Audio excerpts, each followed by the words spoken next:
Good morning, Austin, and welcome to the Atheist Experience.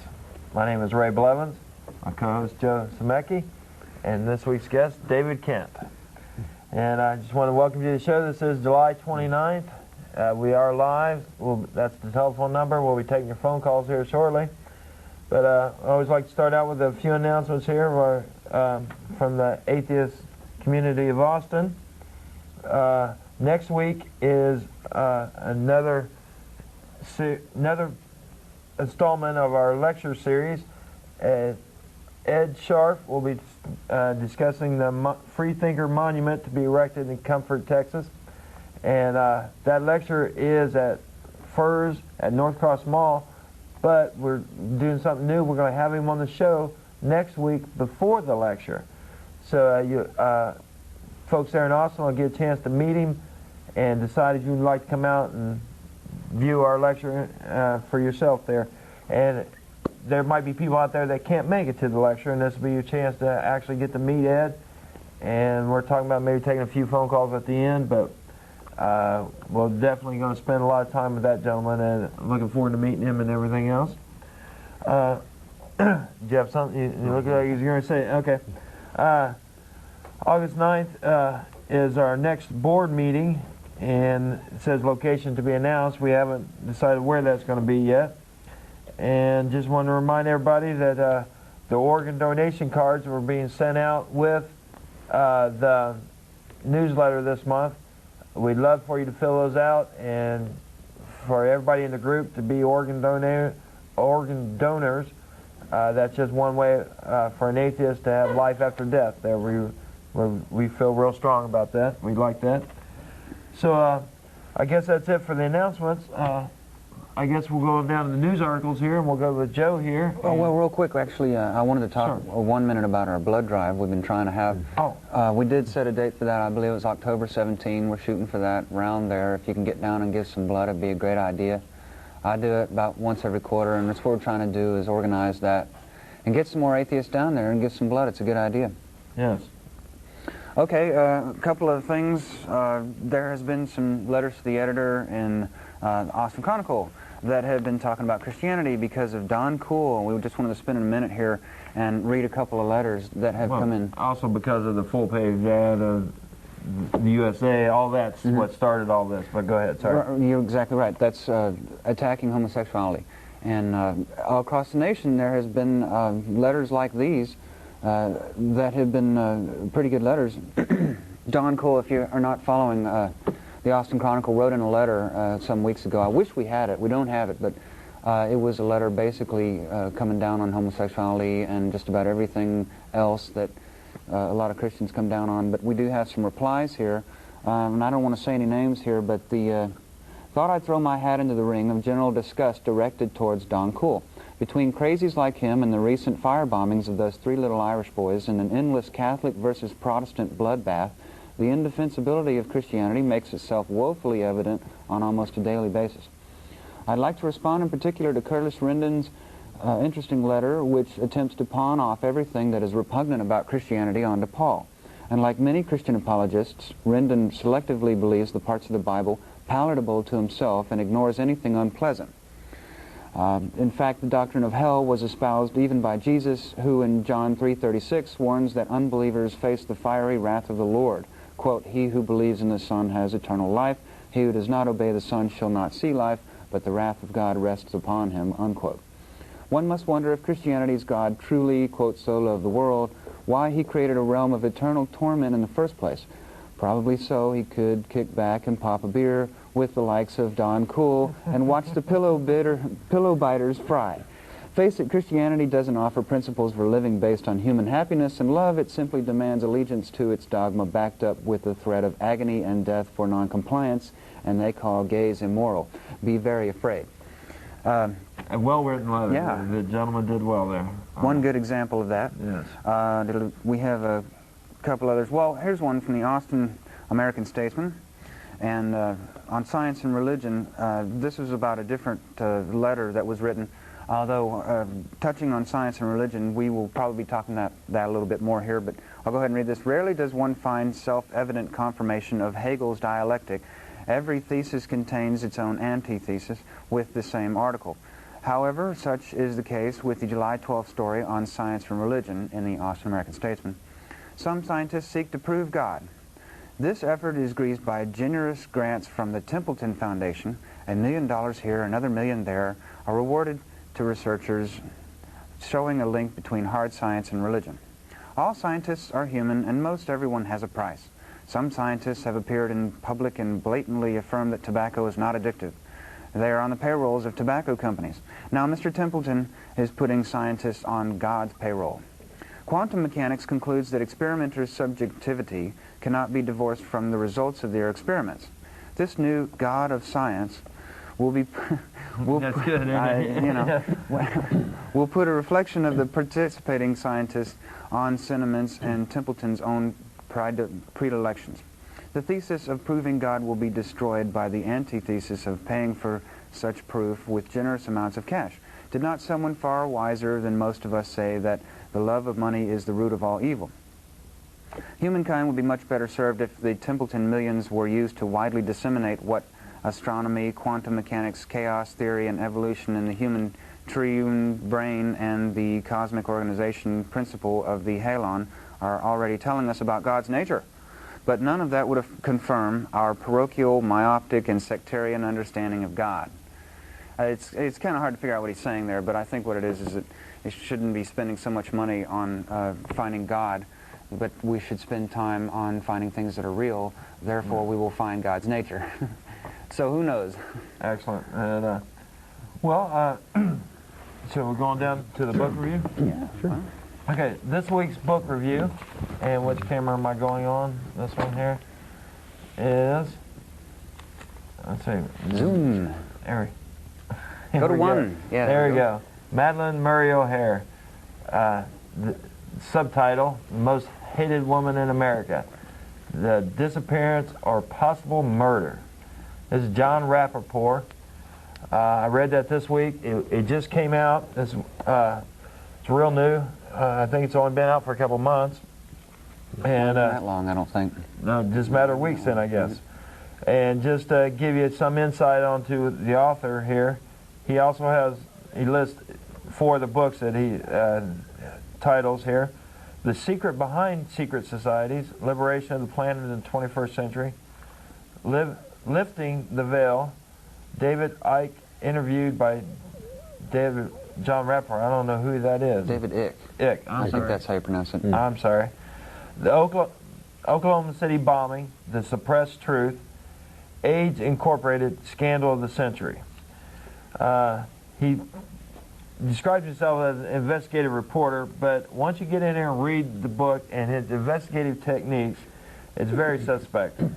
I find the most humorous thing about this thing is that he hired like 20 or 30 different psychics to try to go and find Madalyn O'Hare. I just think that's so ironic that, and if Madalyn is dead out there, and she's probably turning over in her grave, the idea that some psychics out there trying to find her somewhere.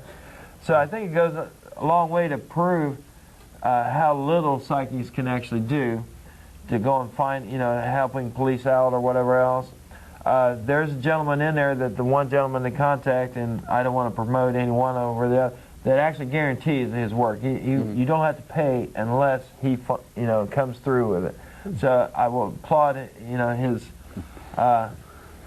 bravado there to actually put that guarantee out there. He just wants publicity. Yeah. Yeah, and what are the results of that so far? Yeah, so far none of them have found it. So yeah, but it also made me wonder how many of these psychics he actually paid to do this with. Well, that one must be working for free, though. I mean, he must have done a lot of work for free. And what kind of work is it, really?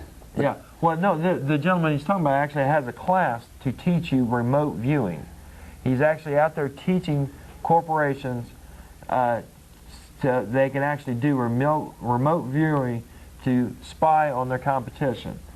And I'd love to send one of our group to one of these classes. That would be so funny, I think.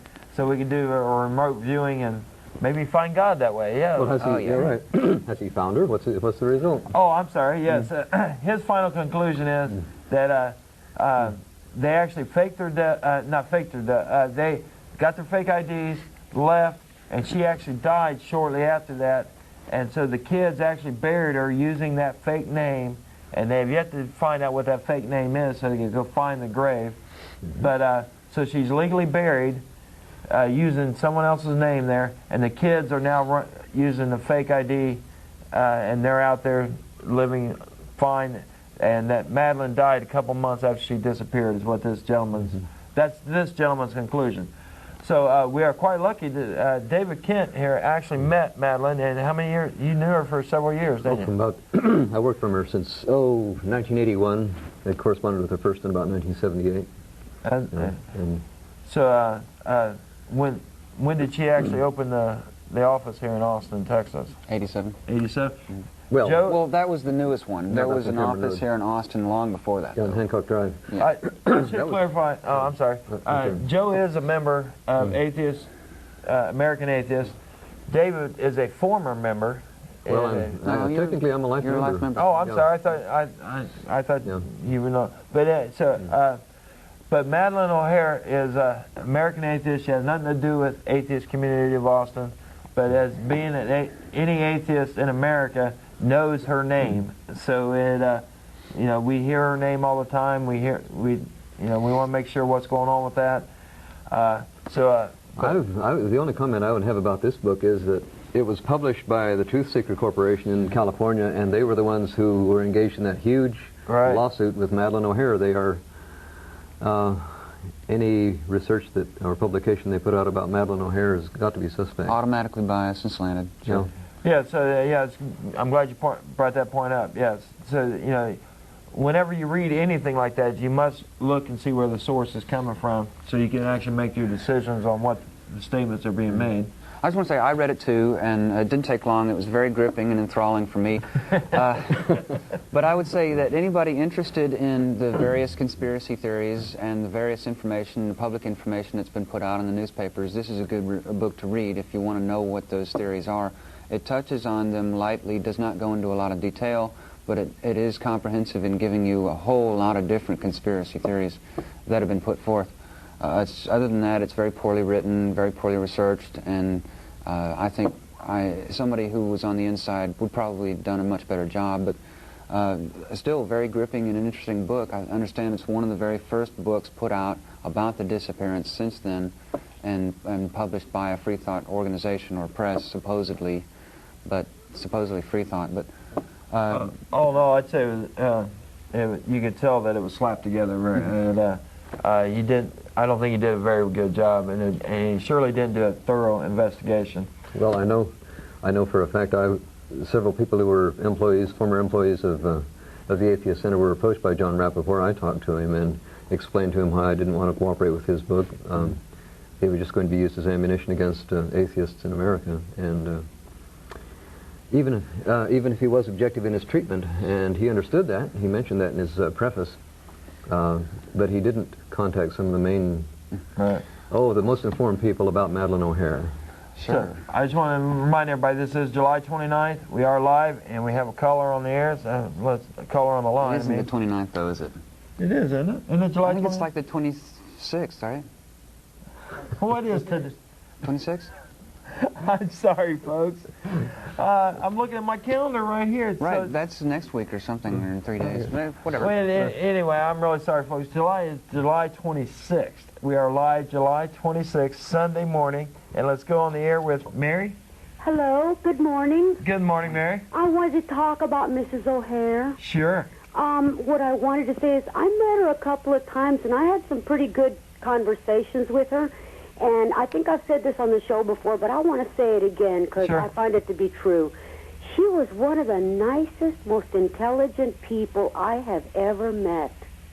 That's nowhere in this book. Yeah. Well, then that book because that book's not true. Oh, okay. Well, that.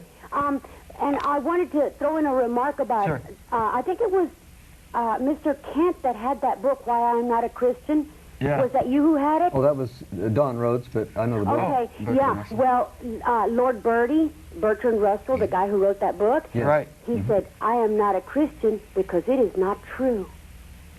It's as simple as that. Well, what I wanted to say mainly about Mrs. O'Hare was that she was a really nice and really, really intelligent person, but she's a perfect example of how these ideologies crush human potential. I mean, as intelligent as she was, she could have really achieved something in changing the way the world is. But she wasn't able to because she had this reputation from everybody that, oh, she's an atheist, so she's got to be evil, so we don't have to listen to her. Yes, unfortunately, yeah. Yeah, and I think it ruined her life. And it breaks my heart because I'm kind of in the same situation. I'm a person with 180 IQ who's never been able to work at anything but menial jobs because I'm a minority. I'm a Native American, and I've lived a life of poverty all my life. And it just doesn't seem right that a person as intelligent as I am should have had to live a life like that. It doesn't seem fair sometimes, that's true. Well, these ideologies, what bothers me is how they crush human potential. And we're not going to get anywhere without these people with the new ideas, because the baggage of the past is going to destroy our future. Excellent point. Thank you. And I recognize your voice. You've called in several times. We'd love to meet you sometime. Well, I stay home mostly. I don't have a car, so I can't get around. See, I have to watch your show. And if I watch your show, I don't have time to get down to Jumbo Bagelry. Thank you. That's what I was just getting to lead up. I was going to invite you down to Jumbo Bakery after we leave here. Okay, well, have a good time. You take care. Bye-bye. Bye. Yes, that's nice. We're getting regular callers like that. Real Yes. nice. Yeah. You know, she was... Go ahead. In 1962, well, in 1960, when she was basically getting her movement underway and having her court battle, atheism was really had quite a stigma. It was there was a lot of pressure against anyone who announced publicly that he or she was an atheist. And All right. Madalyn, by temperament, just took that head on. She was very combative about it, and what else could a person do at that time? Since then, atheism has become a more respectable position, doesn't have the old stigma that it used to. And I think that's probably half the reason why people... She was the appropriate person at the time, but... most hated woman in America, she coined that phrase, but, the nature of what she was doing demanded that she's going to be hated right off the bat. Mm-hmm. But after 35 years of that, constant attacks from people against her and her family and her kids, yeah, she's going to be a little bit irate, generally speaking. I would too. I don't know how she survived that, 35 years. Anyway.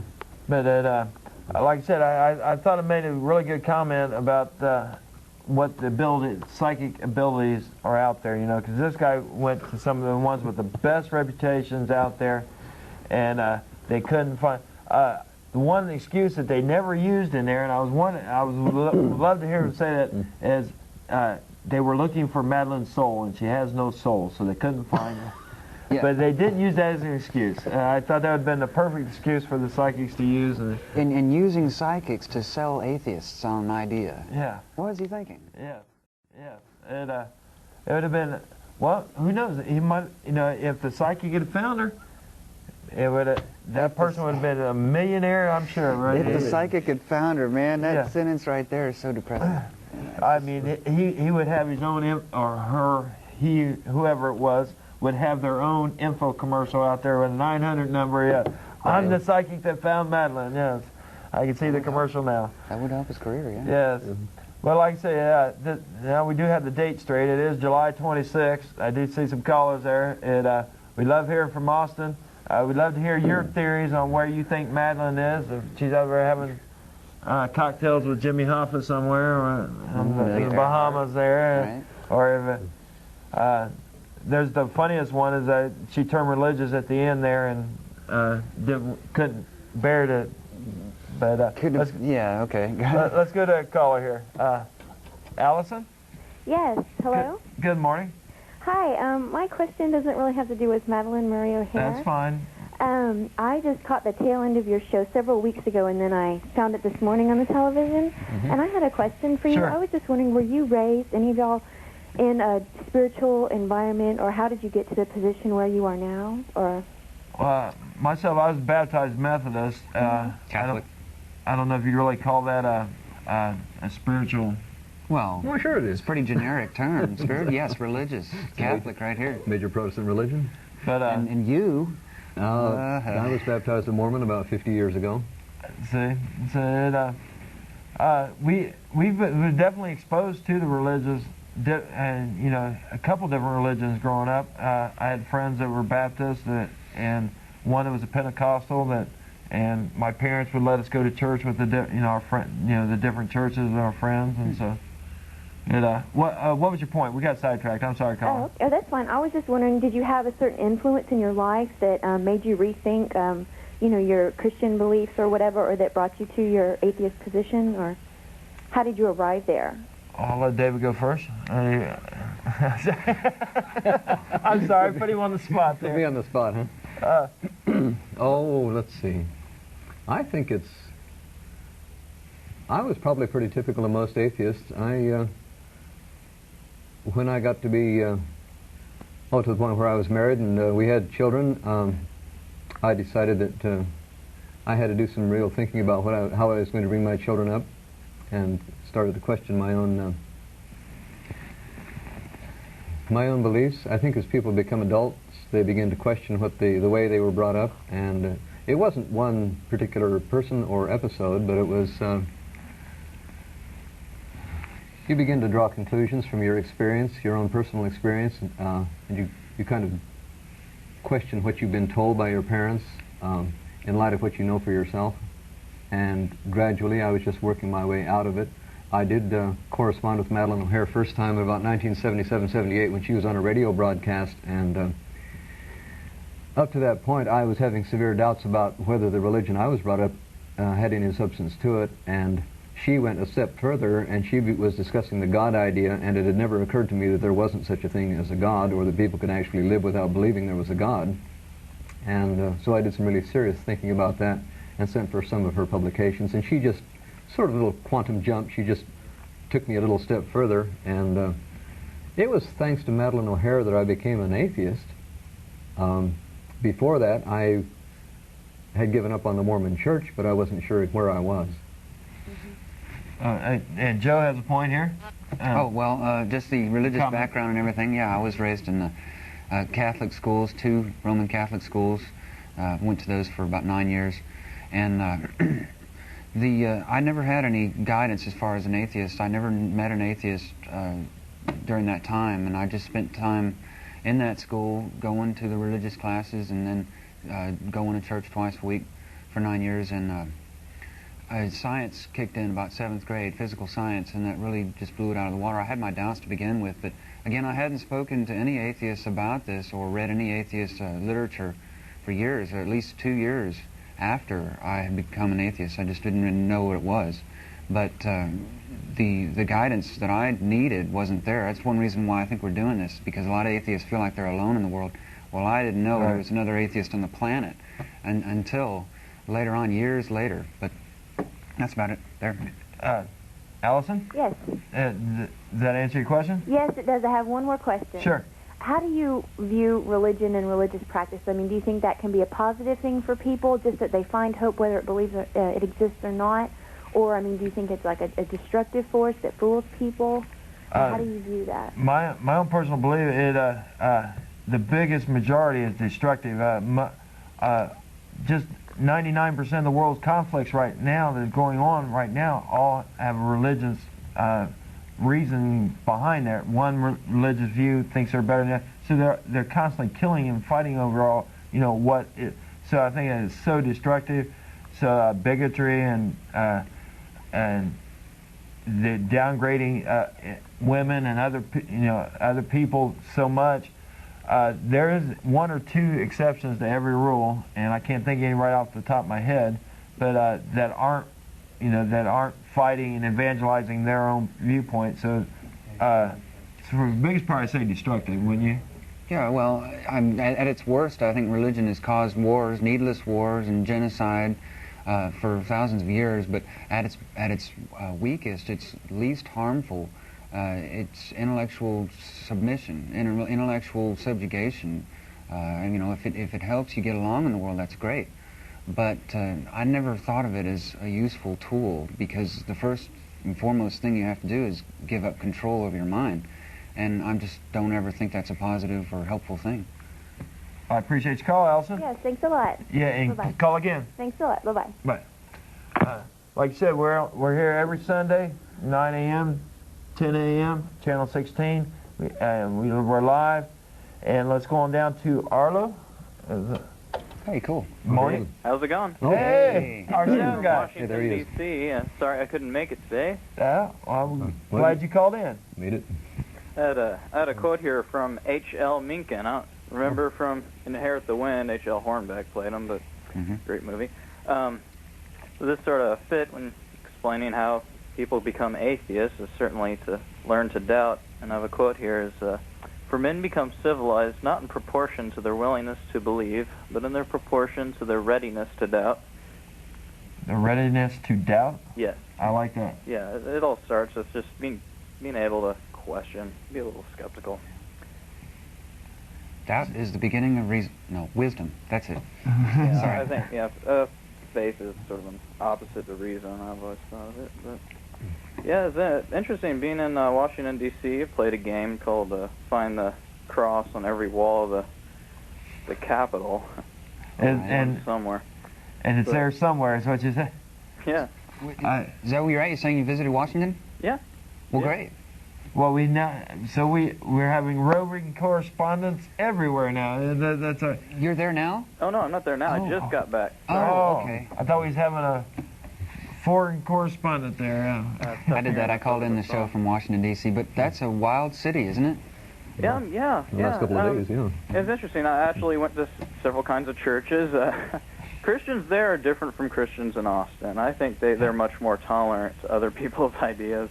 Oh, yeah? In Washington, I would D.C., you think kind of so. have to be. It's an international city. Yes, there's big religious diversity. I visited the mosque. It was beautiful. The mosque is like my dad's church, and now I can say my dad's church is better than your dad's church. Very good.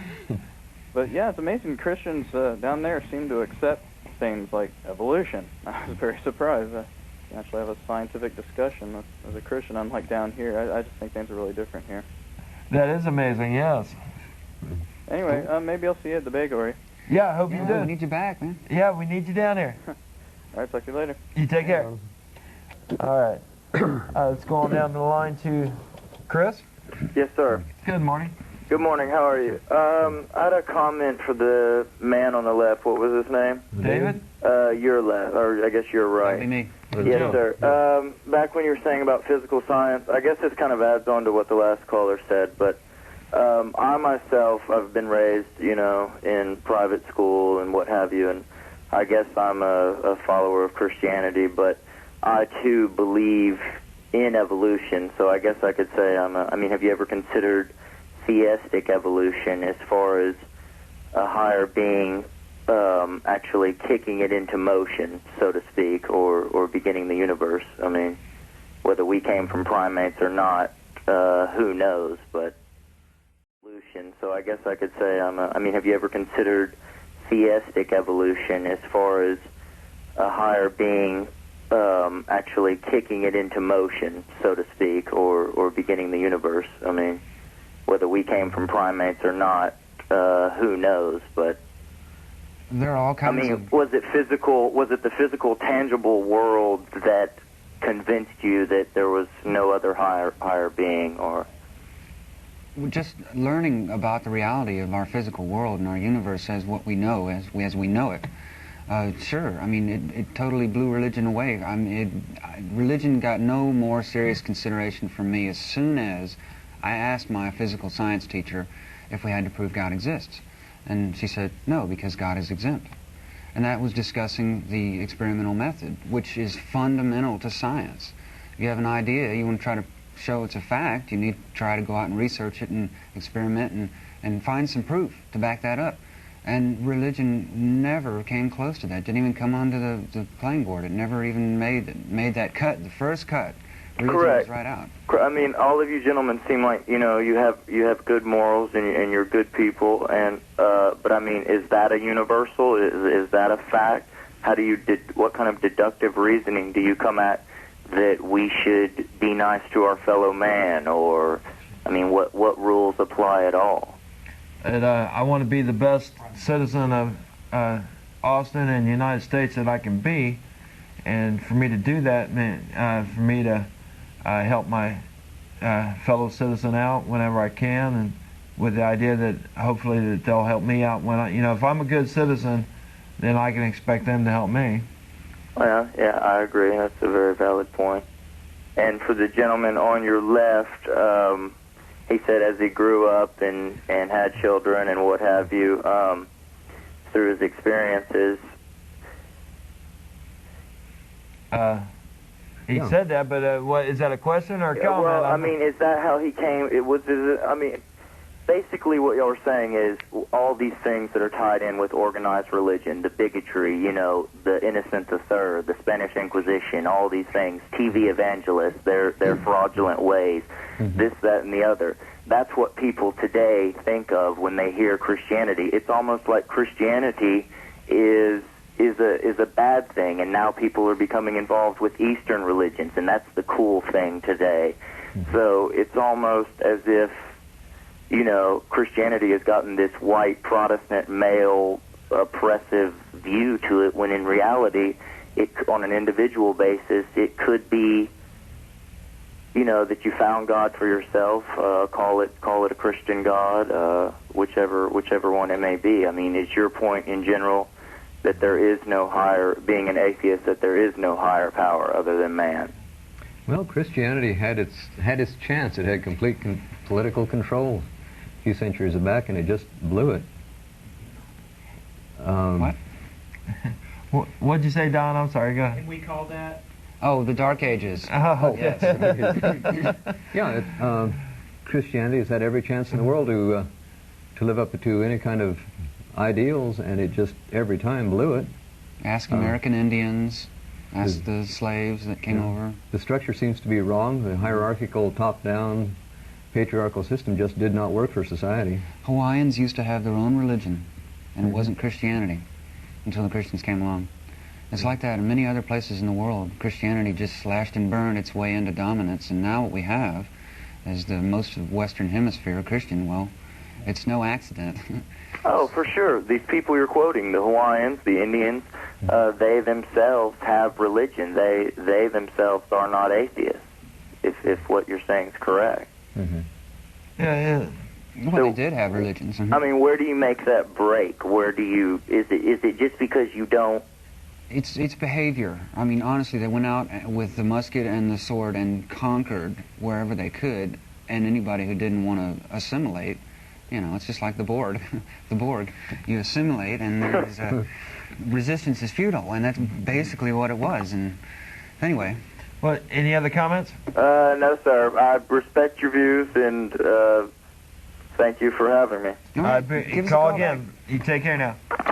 Okay, before we get, we have other callers here on the line, so please stay on the line. We want to do our unsung atheist hero. Right. Every week we try to have a segment called Unsung Atheist Hero or Heroine of the Week. And my pick for this week is Annie Besant. She was born 1847 and died 1933. She was born in London, England on October 1, 1847. When she was young, her father died, leaving her family very poor. Her mother opened a boarding house for boys, and Annie went to live with Ellen Marriott, a writer, and received a good education in languages and music. Annie was religious, but was already doubting the Bible when she met a young Reverend Frank Besant. They were married in 1867. She married a reverend. Together they had 2 children, a son and a daughter, but Annie's health was bad and she was very unhappy. Her temper and her husband's domineering ways caused them to fight, and she began to lose faith in religion. She began to read literature that was critical of religion, and she anonymously wrote the tract On the Deity of Jesus of Nazareth. When Annie's health worsened, her faith lessened even more. Her husband was insensitive and wanted her to be the quiet, subordinate vicar's wife. They were formally separated in 1873, and Annie was given custody of their daughter. She needed financial support, and Thomas Scott, who published her anonymous tract, helped her out. In return, she wrote more tracts for him, this time in her own name. In 1874, she eagerly joined the National Secular Society, which had just been revived by Charles Bradlaugh. She delivered her first lecture to the Hall of Science at the Cooperative Institute. The topic of her lecture was the political status of women, and it was a denouncement of religion for their oppression of women. She was well received by freethinkers during several more lectures. She wrote a column in the National Reformer called Daybreak. In 1877, she became the sub-editor of the National Reformer and vice president of the National Secular Society. By then, she was good friends with Charles Bradlaugh, George Bernard Shaw, and Herbert Burroughs. She also became interested in socialism and joined the socialist group, the Fabian Society, in 1885. She tried to link free thought with socialism and eventually gave up her co-editorship of the Reformer. Later, she joined the Social Democratic Federation, was elected to the London School Board. In 1893, Annie Besant moved to India and became a devout theosophist, becoming the president of this Theosophical Society of 1907. Say that 5 times. She promoted the cause of Indian nationalism until her death in 1933. She was undoubtedly one of the best free thought speakers of her time and one of the greatest female speakers around. She advocated free thought, women's rights, and individual liberty, and was largely responsible for the success of the National Secular Society. Her intelligence and hard work were major contributions to the causes of free thought and secularism. And we have a quote. Every week I try to have a quote from this particular person. Quote, "Never yet has a God been defined in terms which were not palpably self-contradictory and absurd. Never yet has a God been described so that a concept of him was made possible to human thought." Unquote. That is Annie Besant. Excellent. I thought that was quite ironic that she married a reverend there. And he being wasn't our very nice unsung to her. atheist hero there, yes. We have a bunch of callers, so let's go. It's going down to Joe. Hi. Oh, I'm sorry. Go ahead, Joe. I hit the wrong button. That's okay. Am I on the air? Yep. Yes. Okay. I'm sorry, That's Keith. all right. I wanted to mention something.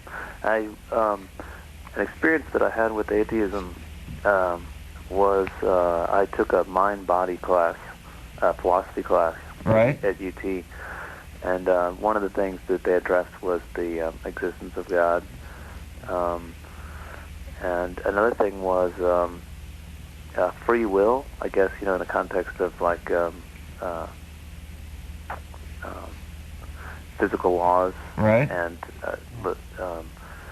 how our minds would be, kind of like in the realm of the physical laws, and so in that case, if our, maybe we don't have any free will, and so I remember that was kind of an interesting.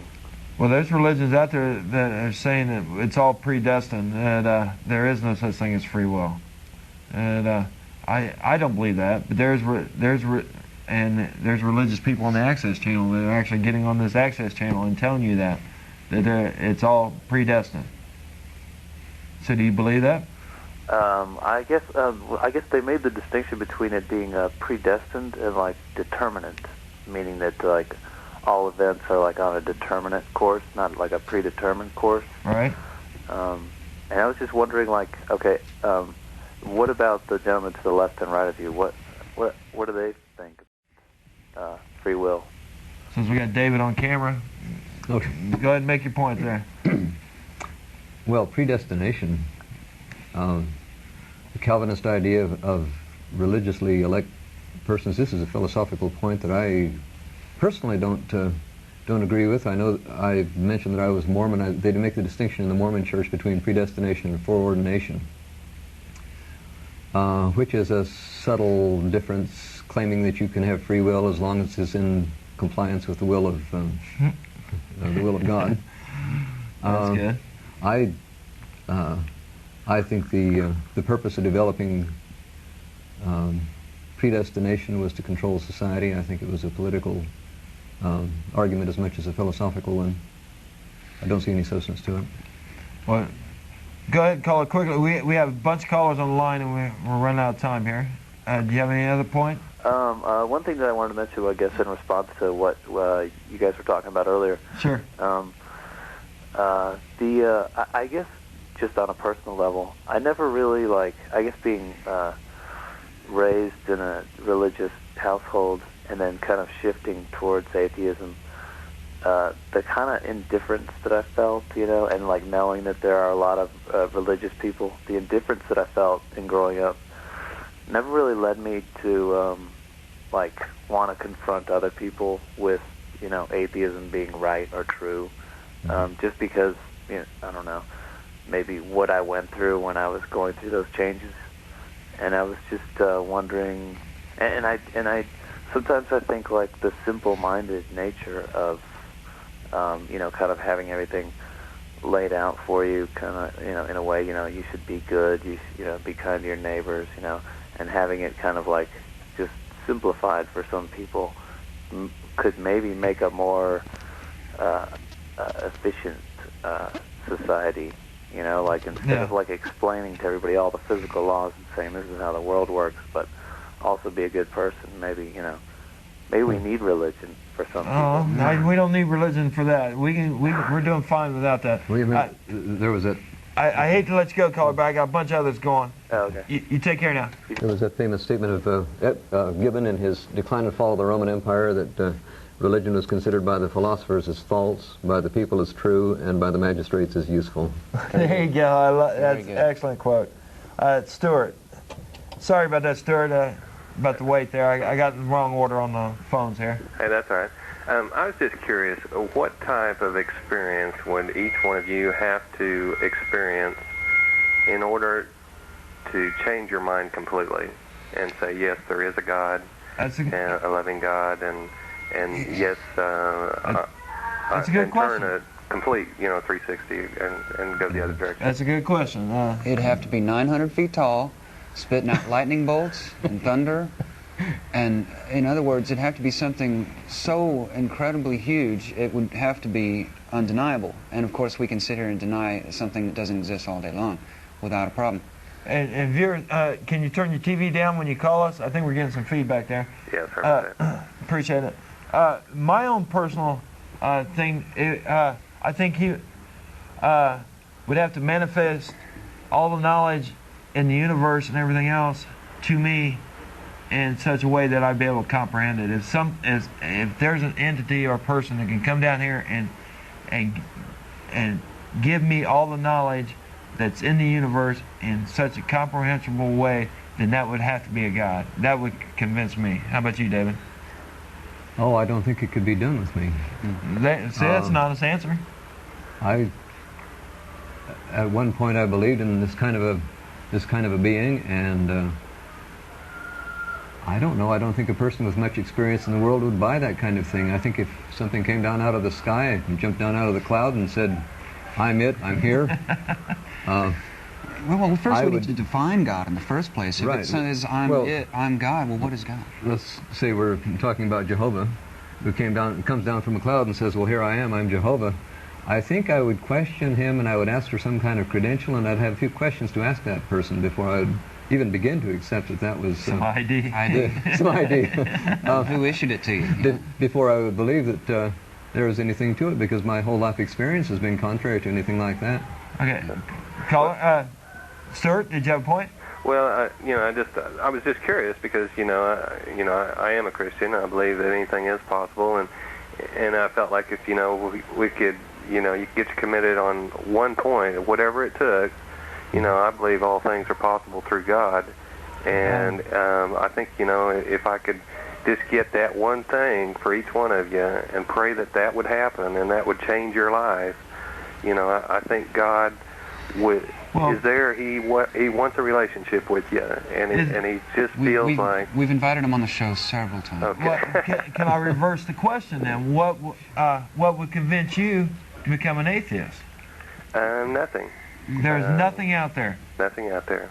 No, if we sit down there and showed you, what Bible do you consider your Bible? The King James Version. Well, if we sit down and explain to you all the contradictions and how it was a man-made instrument that came to be, and the history of the Bible and everything else. I don't doubt that. It's inspired by God, though. I mean, anything. That's the beauty.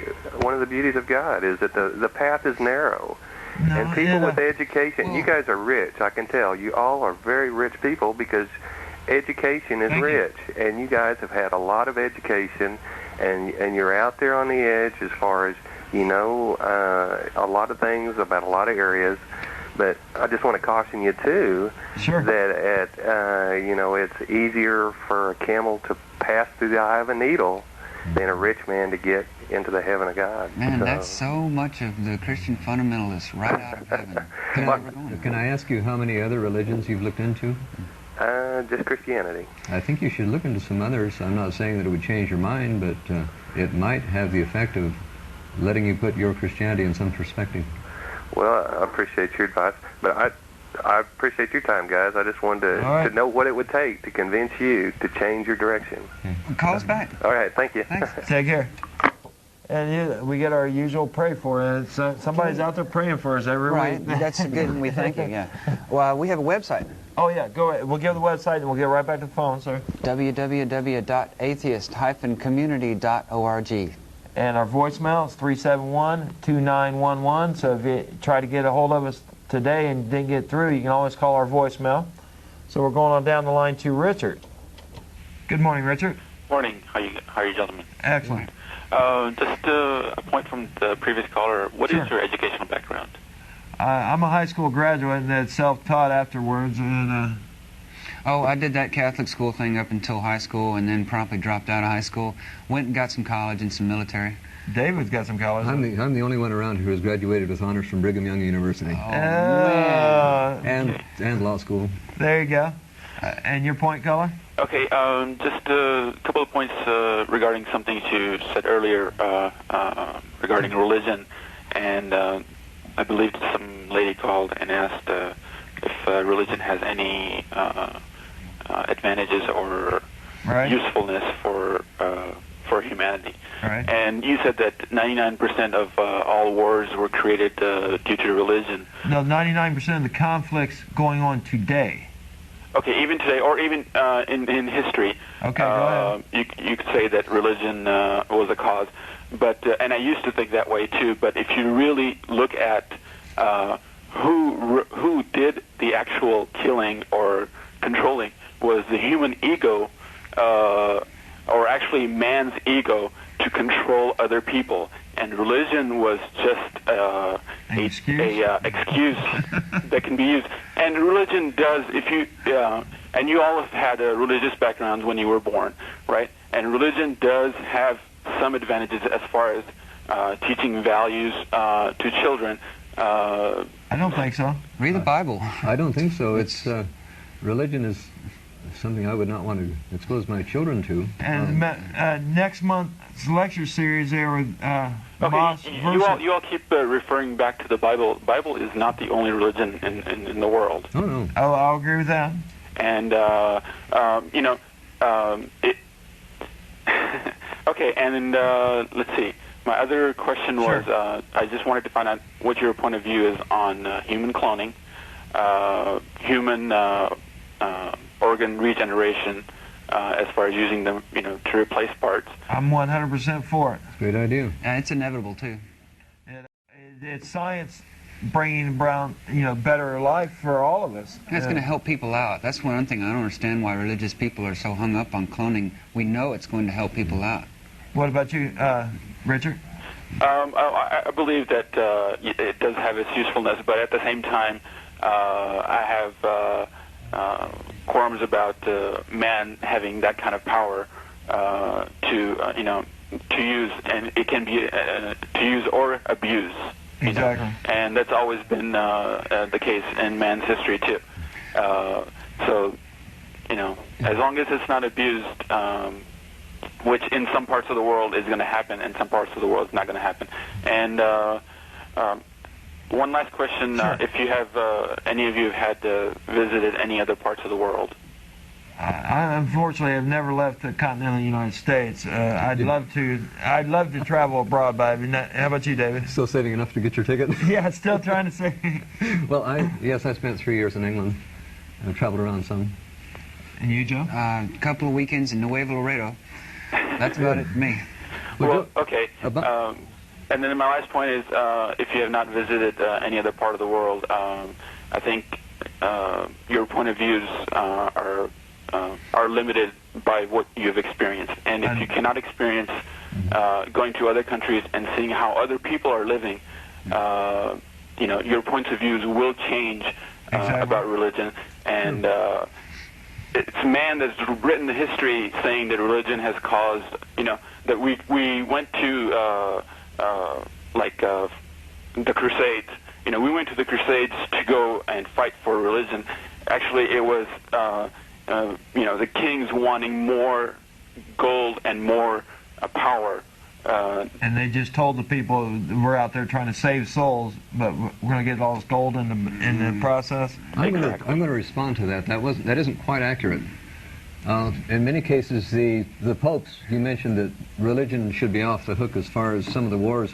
The popes were very politically involved, and if you want to say they were human beings holding the papacy and they were evil because of their human tendencies, that's okay, but they were popes. And they did control the lives of millions of people, and these popes did manipulate kings and put a lot of pressure on them, trying to force them, under pain of excommunication, to send some of their people onto the Crusades. The popes were as much a power behind that as the kings were. Yes, I certainly agree with you, but again, back to my point, who is the pope? Pope is a man, okay? Sure, and every man has an ego, and if you give him power, he will want more power. So if you exclude the human equation from religion, you have to consider the fact that there has to be a God. I wish we could exclude religion that from created humanity. us. If you exclude the human equation, you have nothing left but God. Then why do you need what a else religion? is there? You have nothing left but God, and that's If you exclude the human equation, you have the rest of the world. Well, I'm really sorry, caller. I got a bunch of other callers on the line there. Please call again. We'd have nothing left but God, and that's nothing. Somebody else? Kellen must have released him, huh? All right. Matt? Yeah, how you doing? Real good. Listen. Quickly, we're running out of time. Okay, this is my problem with atheism. If you cannot prove the existence of God, how can you prove the non-existence of God? You can't disprove the God idea. Can't be done. Can't be done. But that's okay, because it's not up to us to do that. It is up to the person who makes the claim to prove that claim. Exactly. It is not up to the atheist to disprove anything. Right, but why would you be an atheist then? Why not just be an agnostic? Because you have no interest in religion. And an agnostic has a set of beliefs about the supernatural. Because what about the supernatural? An agnostic has a set of beliefs about the supernatural. Okay, how about this? The existence of God could possibly be in evolution. Is that a possibility? No, there's no need for God in that. No need, but is it a possibility? What? Anything's possible, but let me make this point or whatever. In science, no fact is 100% proved to be on. You cannot prove anything 100%, but you can take the evidence that you have and come to the conclusion that at 99.9% sure that this, and I'd rather go with that 99.9 whatever percentage. I see what you're saying. Yeah. All right, just one other question. Real quick. Sure. In the Austin community, atheist community, are there any women in there? Any good-looking women? We do have women on this program. Yes, we do have some women in there. It's a very intelligent. But are they hot? You're looking at a bunch of we all think the same thing, when it comes down to it. Is he questioning atheist morals or ethics? No, I'm just curious. That's a good thing. Madalyn does not represent atheist women. Yeah, so we do have some good-looking atheist women in the group. Yes. Oh, okay. Well, then I'll consider becoming an atheist. Okay. But only until I know that. Okay. You take care now. Goodbye. Yeah. That was good. Okay, Carl. Good morning, Carl. Good morning, gentlemen. First-time caller. Just wanted to make a comment and ask you a question. Sure. Well, I think the camel in the eye of the needle person who called was a moron, and the other guy who just talked, he needs to look in variations in the Chronicle. Let's see. I want to ask you a question about UFOs. About UFOs, okay. Well, not UFOs, but I've had two experiences, one with my brother and son, seeing them, no abduction or anything kinky like that.